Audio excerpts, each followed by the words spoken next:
I live in Seattle because it's pretty, like drop-dead gorgeous. I can't get any good shots of the sun hitting the water, then bouncing off buildings, reflecting the mountains that are an hour out of town and so big that they dominate the skyline. I can't get that shot today because it's winter and it's been raining for months now, but that wet lets grow this pretty green moss that covers everything from trees to roofs to walkways that get slippery so that I have to sprinkle baking soda to kill the pretty green moss so that I don't slip and fall in my walkway.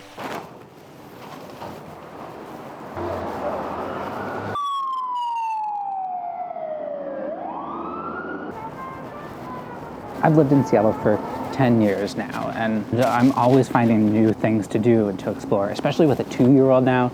We're always looking for new parks and restaurants to try out. I've been selling real estate for 5 of those years after a nearly $0 career in making and teaching art. I love making art. That's kind of why I like social media so much, because you have this power to instantly make something. There's a lot of birds around. Okay, so you have this power to instantly make something and share it with a whole bunch of strangers and get random opinions about it. Some people might hate that, but I really appreciate it. Here's an aside really quick. Have you seen the Bluey episode Shadowlands? Bluey struggles to explain to her friends why the rules of the game are so important, but then eventually realizes that it's the rules that make it fun. I think this is the part that I really like about real estate. There's all of these rules. Some people will call them laws and tax code, building codes, but they're these confines that you have to work around creatively and kind of stretch the boundaries a little bit and work within those restrictions.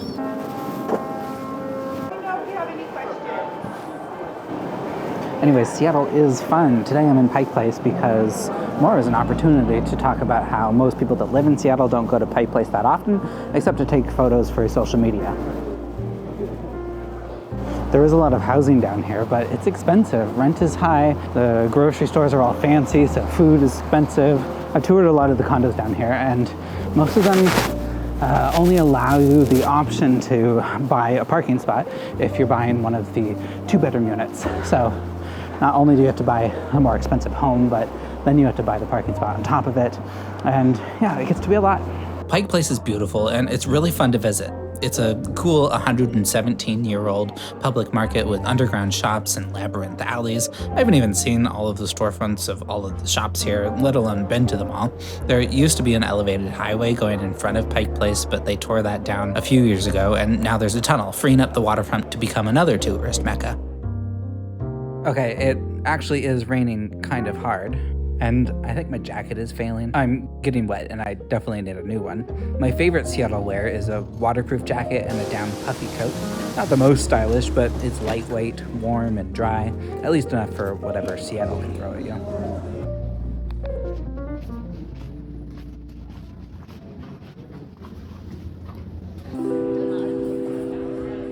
If you're thinking of moving to Seattle, I suggest looking at one of the 78 small neighborhoods that all feel like a little micro-community. Do you have something to say? What's your favorite neighborhood in Seattle? A lot of good neighborhoods for food. I would probably say Capitol Hill. Yeah, I think Maybe for like the best restaurants and the best variety of restaurants. Yeah, and speaking of Capitol Hill, what's your favorite car-free neighborhood? Did you feel like you already knew my answer? Yeah. We always recommend Capitol Hill as the best place to live if you want to be car-free. Light rail. Lots of buses. You can walk downtown if you have a job at Amazon. I'll ask you as the realtor, where would you recommend people buy if they want like the most appreciation? Like if you'd recommend like an up-and-coming neighborhood? I think anywhere along the light rail right now. Anything north of Northgate is opening next year, or this year. It's now 2024. It's opening this year. Yeah. And I think that there's going to be a lot of development and a lot of appreciation along that entire line. So you're actually talking about outside of Seattle? Yeah, I guess but you're so, talking like Shoreline, Linwood. What's just like your favorite neighborhood? I like Fremont a lot. I like Fremont too. Alex is more of the city person, and I'm a little bit more of a suburbs person. So I would say Fremont's my favorite like city neighborhood, but like my favorite realistic neighborhood. If you've been watching this channel, you know we love Greenwood. Yeah. Just like the houses, I like the vibe. There's restaurants, but not too bustling. Lots of parks. What's your favorite unrealistic neighborhood if you could live anywhere? Probably Upper Queen Anne. Oh, yeah. I mean. Yeah, I think that. What's your favorite neighborhood for like healthy living? Ooh, healthy living. Like you just want to be your best self and like active lifestyle. I think Green Lake. I would walk around the lake every day. And there's a nice little running shoe store right on the lake, so you can get all your fitness you gear. wear out your shoes by going around the lake so often that you get to get shoes like every other week. Yeah, because you just get so many steps. Yeah. What's your favorite neighborhood if you want like a condo lifestyle? I might say like East Lake. Yeah, I think East Lake. There's some cool condos there. It has some kind of like downtown vibes and like equally good views, but it's not downtown. It's its own thing. What's the most affordable neighborhood in Seattle? I'd say probably the South Side, because it's been a little bit ignored over the years. It hasn't quite been developed yet. The Rainier Beach area might be one of the more affordable neighborhoods in Seattle, and there's some really beautiful gray areas and some tougher areas. I helped somebody buy a condo in Rainier Beach, and they can walk to Lake Washington from the condo. Ooh. It's really nice. Where's that? You don't have to say there, but I'm trying to remember. You can tell me later. I'm curious what other people think. Tell us what your favorite neighborhood is down below. Yeah. Should we get going?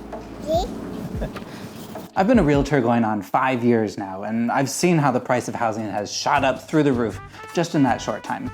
We bought our house in 2018 or 19, I can't remember exactly, but got it for $450K in a suburb of Seattle. We've since sold it, but that same house is now worth about $800K according to Redfin. I help a lot of first-time home buyers and people moving to Seattle, and my average sale this last year was about $900,000. To give you an idea of what the average 25 to 40 tech industry and medical worker is buying for housing these days. If you're dreaming about buying a home but think that it's out of reach, then my advice is this: share housing, save on expenses, rent a smaller home than you need. Then when you feel like your dream home is just out of reach, make contact with your neighborhood realtor, that's me, and my favorite lender, and let's work together to make it happen. Even when you do buy a house, don't be afraid to share housing. I was working that terribly paid art job in 2019, and we added an apartment in the basement of our new house that we rented out in order to pay half of our mortgage. Then we sold it. We were making more money, had a lot of equity, and got into a better neighborhood closer to the city. Let's address the homeless crisis for a minute. This isn't an affordability crisis or a lack of housing crisis. This is an opioid crisis. I'm sure you've seen Dope Sick on Hulu. If you haven't, then you should definitely check it out. I used to work at a coffee shop next to a methadone clinic, and these are just normal people who got tricked into trying something that spiraled out of control, because that's what these drugs are designed to do, spiral out of control. Sure, there are encampments all over Seattle, but what major metropolitan city doesn't have encampments these days? I don't say that to make light of the issue. I'm just saying that if you're worried about being around these people, just remember that they're going through their own thing and usually don't care that much about you. They aren't the ones robbing Amazon packages off porches. Did you see that Mark Rober video about the organized crime syndicate doing that? So why am I talking about this over footage of the 2-year-old playing in the park? I don't know, except to illustrate how we live about a half a mile from a light rail station, and I'm not really worried about it. But if you have kids or are expecting or want kids, I'd definitely find a home within walking distance of a park. You'll thank me later. I think the main reason I live in Seattle is the water. There's something healing about being on the water. You can get a boat. We have a pair of kayaks, and we've been out on friends' bigger boats before. These are all lovely and magical and amazing, but even if you don't have a boat, just walking along the water's edge or sitting on a log on the beach is a meditative and peaceful practice. I like riding by the water. I don't write anything too serious. I wrote much of this video along the water. Ideation is a process that needs solitude and white noise, at least for me. Seattle's great because you can get the stereotypical Pacific Northwest beach or the epic lake surrounded by city views. You might be saying, what is the stereotypical Pacific Northwest beach? And it's not a sandy beach by any means. We don't do the whole lounging on the sand, sunbathing thing here in Seattle, although there is a sandy beach in West Seattle that's like transporting to California if you go there in the summer. Seattle beaches are rocky, gray, wet, kelpy, clammy.